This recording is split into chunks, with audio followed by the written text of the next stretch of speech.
Kate Anderson joining us. 7 innings pitched, 9 hits, 7 runs, 7 strikeouts. Derek Curiel to the next of him, 3 for 3 on the day, 3 runs scored, 5 runs knocked in. And Josh Pearson, 2 for 5 for the day, 2 runs scored, 4 runs knocked in. We will start as we do with a comment from head coach Jay Johnson, and then we will direct questions to the players first. With that, Coach, congratulations on the win, and the microphone is yours. Yeah, great win for our team today. I think it's a really good team, really good pitcher. Tough conditions, very hot today, but our guys came ready to play just as they did on Monday night, and it's a good performance. Proud of Kate for getting through that. That was not easy. I think everybody that was just watching the game can attest watching the game wasn't easy. So towing the rubber like he did and giving everything he had to every pitch was awesome. And then great performance by Derek, great performance by Josh. Really good job by our entire lineup throughout the game today. And get ready for tomorrow. All right, Coach, thank you very much. Obviously, we have 3 players here, so if you have a question, please address your question to the player you want to ask by calling out their name so we know who you're asking. And with that, we'll open up the floor to questions to the players only. Derek, moving into John Sokolow with WGNL, but moving into the 7-hole today, I mean, clearly that didn't faze you at all, obviously, the 5 RBIs. So, what was different about, obviously, the lineup change for you, and what kind of sparked your bat today, you think? Yeah, nothing was different, to be honest. I just approached the game how we approach the game all the time. And me personally, whether I'm batting first, second, seventh, just trying to go up there and do my job. And so I executed that well today, and that was just a plan. To the back left, Michael. Michael Cobb, WBRZ TV at Baton Rouge. Kate, just taking that ball off the arm there, kind of walk us through it, because it looked like you actually got better afterwards, which was a little surprising. Yeah, I mean, just got hit. There's no reason to make an excuse out of it, and I thought that it was no excuse and screwed off. Kate, here in the back. You started 10 games at the box this year, and the team went 10-0. What does that mean to you? Yeah, I mean, confidence in our team. Now I went today where I gave up a lot of runs. My guys have my back. I think that's the definition of a true team. We need to pick someone else up and someone else is really good. And I believe in our guys. We're just super proud of them. Josh, and LSU Tiger TV. Talk about the process of learning that not only were you going to be in the lineup today, but you were going to be getting lead off. What goes into that mentality? How are you preparing for that? And obviously, great performance today. What goes into that actually when you get on to the field? Yeah, I mean, really nothing changes. Every day I kind of show up to the field as if I would be in the lineup at some part of the lineup. And I mean, showed up today. Coach texted me last night and told me that I'd be in it. So came today ready to go and saw my name was in the leadoff spot, and I knew I had a job to do, and I had to do the job. Yeah, Josh, I mean, just to kind of build on that a little bit, maybe Derek can speak to this as well, just, kind of being in and out of the rotation, not having maybe the consistent amount of starts to begin the postseason, but to be ready for your moment kind of thing. Just what goes into that mindset, and then Derek maybe can speak to just how impressive and important that is to just have those guys always be ready in those moments. Yeah, I mean, we have a really deep team this year. I feel like we have guys who play in the big leagues who don't start every day, and just kind of knowing that, showing up every day ready to go. Like, we have guys who are ready potentially at any point of the game, ready to go in and execute on the mound. And I think that's what makes a great team, is guys kind of owning their role and whatever their role is for that day, and not bringing past failure with them into future at-bats and stuff like that. Yeah, super proud of Josh. Josh has been a leader on this team since day one, since I've gotten here. He kind of taught me the ropes, and I look up to him a lot. 2 years ago, last year, watching him on TV, I wanted to be his teammate, I wanted to be his friend, and he's been like a brother to me, so I'm so happy to see him succeed, and I wish nothing but the best for him. And same thing with Larson, same thing with Jake, Ethan Fry. They probably all got spot starts, and some of them are owning their role, and I feel like they've all capitalized on that. I'm super proud of them, and this is a deep team, and I think it just fuels us, so I'm super happy for all my guys. So, Cade, Bryce Cohen Daily up now. What kind of challenges did the WVU lineup give you today? I just felt like it wasn't necessarily them wasn't commanding the fastball and working off that as well. Fell into a rhythm for a little bit, but they put up a couple good at-bats. I don't think it was them. It was just me not making the pitches when I had to. Paige, you just mentioned the rhythm that you sort of got yourself into. Obviously, you got a ton of run support, but there were 2 very long layoffs. Like, how much do you think that sort of affected things and affected your own rhythm? Yeah, I don't think it affected it at all. I think that as a pitcher, you go through those all the time. That's how you bounce back from those. It's a part of what we do. John Eads, WFB for Josh. There's not a ton of postseason experience on this team. The coach mentioned that you guys had a meeting after the regionals about the lessons you learned from the regional round. How did y'all implement those lessons into this game, and how will you implement those whatever next? Yeah, I mean, this team does a really good job of taking it one pitch at a time. So, I mean, when we're out there on the field, there's no difference in the game today versus opening day. I mean, it's still baseball. It's the same game we played our whole entire life. So, I mean, guys just realizing that the moment will never be as big as they make it be, I guess, and just kind of attacking this opportunity. I mean, it's a lot of fun playing in front of 12,000 people every day and just kind of making the most of it. Over here in the middle, Scott. Also for Josh, their pitcher, obviously the goal is always get to start the pitcher out of there, but he left kind of earlier than I expected. And it was very hot up there. You could attest to that. Were you surprised that you guys got to the bullpen as quickly as you did? I mean, we did our best to kind of make him work like teams hadn't done all year. Just kind of go out there and make the as many pitches as he can every inning. We knew it would be hot, so we knew we kind of wouldn't go out there every inning if we kept putting us back on the wall. And I mean, we did a really good job of that today and got him out and got some bullpen over. Chesed Boucher with NBC 33. Josh, Coach Johnson talks about how you've been so clutch throughout your career here at LSU. This will be your last weekend at the box. Hitting a grand slam, what did it mean to you? I mean, it's been awesome. These have been the most fun 4 years of my life. And, I mean, I wouldn't trade for anything. I'm going to miss the box. I'm going to miss playing the box. But, I mean, we still got one game tomorrow, so going to make the most of it for sure. 2 more for the players, Michael, and then one here. Go ahead, Mike. Yeah, Derek, just the plate approach today. You guys seem to be getting on top of the plate, but also being patient, like Josh said. Just how important was that to kind of have a good approach and see everything come at you? Yeah, pitcher was good. Obviously, they're a great team. They're here for a reason, and I feel like we stuck to our plan well today. The hitters, the lefties, we got on top of the plate, made the throw over the plate. The righties did a good job with letting the ball travel. I feel like we just stuck to our plan today, and when we do that, I think we're pretty tough to beat. So hopefully we continue doing that. Last question here in the middle. Alex Day, College Baseball Central. Derek, you guys were getting no hit up until your home run. What did you see in that bat? What did you see maybe your first at bat? Maybe you adjusted to your second? Yeah, heater in, sliders away, and he threw me 2 fastballs low and in, took them, and I saw the ball kind of tunneling down, and 2-0, saw the slider pop, and it looked big to me, so I wanted to go swing at it and put a good swing on it. All right, Kate, Derek, Josh, congratulations. Thank you for your time this afternoon. We'll see you tomorrow. Thank you very much.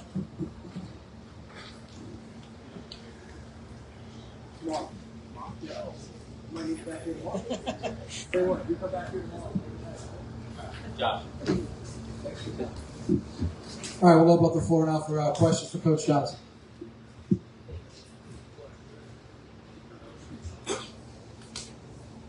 Hey, Coach, right here, Perry White with On the Yard Network. With a talent-filled roster, how does one go about managing and finding who's hot, who's not, or trusting in the guy when you least expect it? I think just take it one day at a time, focus on the game in front of you. I think our method to how we treat the season helps us in postseason play. We treat the season like a 56-game playoff, and everybody understands what their job is on a particular day. We try to communicate that well. As far as choosing, just put a lot of hay in the barn as far as preparing. And I don't have a better explanation for it other than try to get it right. And don't just throw things up on a board, but a lot of time and effort and looking at things. And, when you have good players, it certainly helps. Back over here, Coach, on the floor. Yeah, Coach. From June to February, what did you see in Cade that took him from whatever his role was last year to what he is now? Yeah, I think there's a few things that come to mind. When we lost last year in Chapel Hill, it was a very difficult loss for all of us. And the first thing I noticed, he took that really hard. Like, he pitched in the game before that we won, didn't pitch in that game, wasn't able to, and he took that hard. And that was the first, I kind of like that. I knew he was a great kid and all that, but I kind of liked that. And then he really went to work physically on his body. He's much stronger. He's very lean. He's athletic. I said this, if I let him hit, he would probably be an everyday player for us in first base or in the outfield because he's such a good athlete. But he really worked hard in the weight room, put on some good weight, good strength, continued to be a good mover. So I think that was probably the second thing. And then just how he went about developing his slider, obviously, it's a big game changer. And then it's been a constant work in progress to figure out how to use everything. And when he throws all 4 for strikes, we can literally do whatever we want. And then I think the special part is you just heard him, like, we won. He's happy we won. He's ticked off because he gave up some hits and runs. And those are usually your highest performers, that have that competitive level. And he's got all of it. I mean, there's very few guys that have all of it. He's got all of it. Coach at the front. Coach, how much do you think the 2 long innings affected Cade in the later stages of this game? Knowing what a team guy he is, he said it didn't, so I believe him. I don't think there's a pitcher on the planet in the super regional game wouldn't prefer 13 runs in over 2 innings and a long rest. We kept them moving. We've had long innings this year when you have good offense. It happens.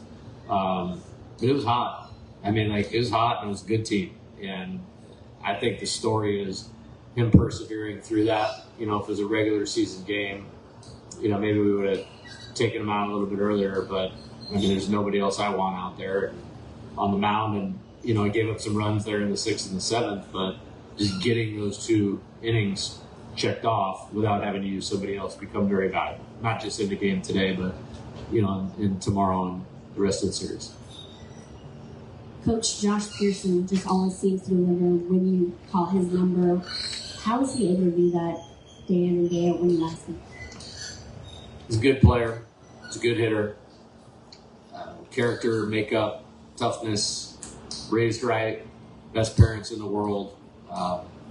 Will be odd not having him here. Because that's my only guy. The 4 years together, that's it.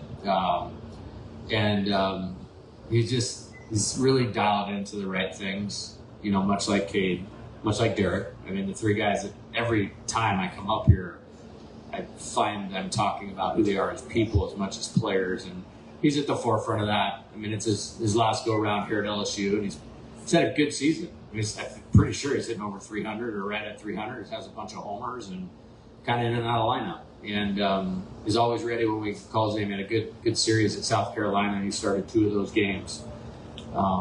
He's the best. He's just the best.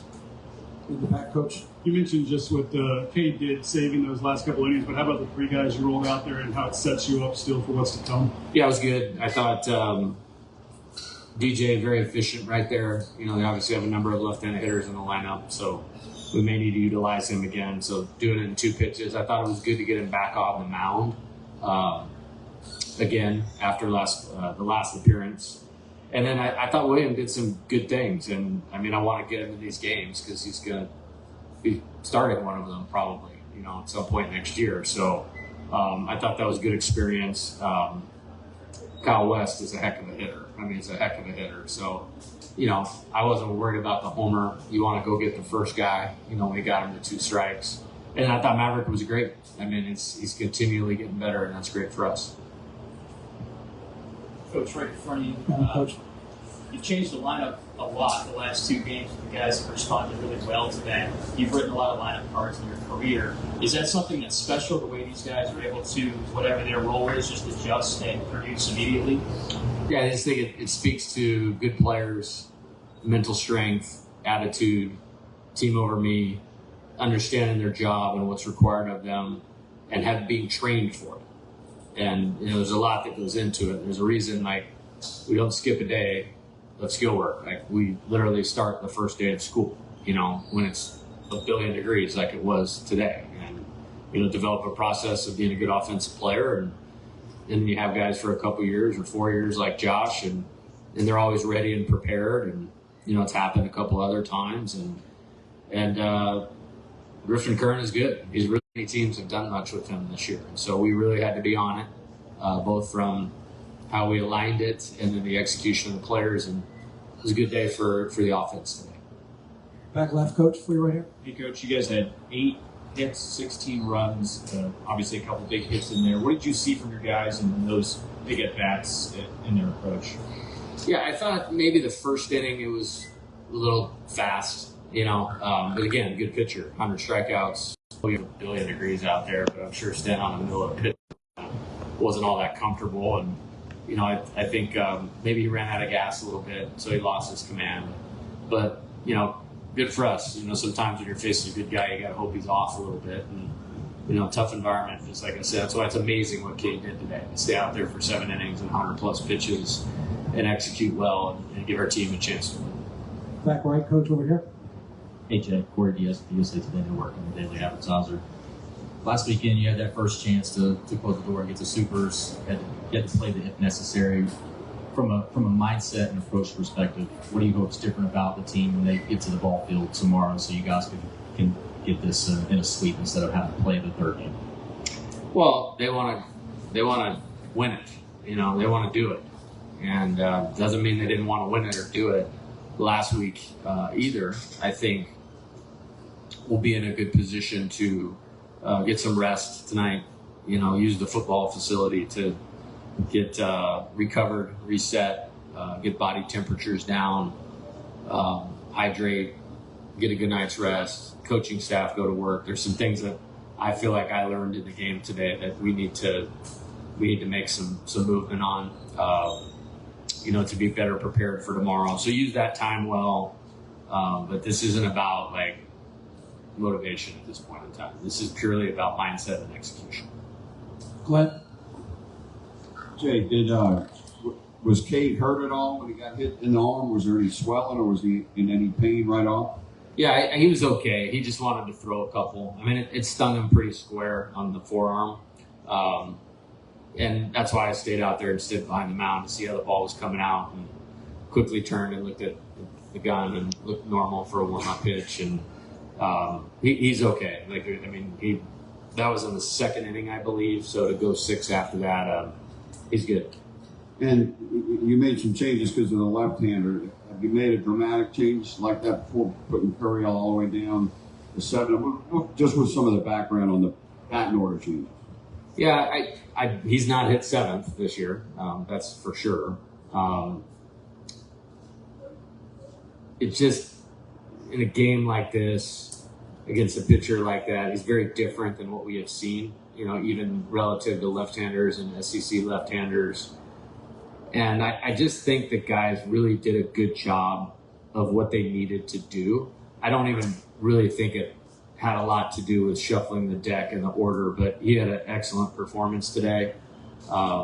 You really have to stay in there on him, the way he steps and where he delivers the ball. It's almost completely out of the batter's eye. So he can be really, really tough on lefties, but he executed it perfectly. He kept his feet in there and got hit by a pitch on the first one and stayed on that slider and hit a bullet out of here. That's impressive to be able to do that. So he did what he needed to do, and like I said, I think it's more about the players executing than anything else. Last 2 questions for Coach right here in the front, and one more up here. Coach, Matt Miguez with ESPN Southwest Louisiana. Going back to the 16 runs on 8 hits, you guys also drew 8 walks and had 5 hit batters. Can you talk about your offense making the most of whatever opportunities present themselves? Yeah, I thought it was a complete performance. Again, the hits didn't come in the first few innings, but we made the pitcher work, and that was really important today, especially when we have a really good pitcher going. And he had some really good innings there in the 3rd and the 4th and the 5th where, their pitcher didn't get a chance to sit down. They had to go right back out there. So I think those free bases helped. And then we set the table with 2 hit by pitches. Both of those were with 2 strikes, so that was really important. And then Derek executed his plan very, very well. And then the next inning, we really got going. And, the free bases are part of that. It's like turnovers in football. You want to capitalize on them, and we certainly did today. Last question, Coach, right here to your left. Coach Kern wasn't afraid to throw the ball inside today, 3 hit-by pitches. So how much did you know that heading into this game, and was the lineup sort of constructed to sort of take advantage of that tendency, I guess? Well, he's a good pitcher. Throws to both sides of the plate, changes speeds, has deception in his delivery. You're not going to be able to cover everything, so to speak. But I thought our guys just did a good job. I thought we were a little want to go get it, want to make something happen in the first inning. But after that, I thought they just did a really good job of swinging the pitches they could hit hard, taking the ones they couldn't, battling when they got deep in the count, and we're fortunate enough to push his pitch count up. But probably see him again. I mean, they brought him back on one day's rest, so last week. So he was one of those guys that probably has a rubber arm. He's a great competitor, obviously. So hopefully we learned something today. Coach, as always, we thank you for your time. Thank you, everyone.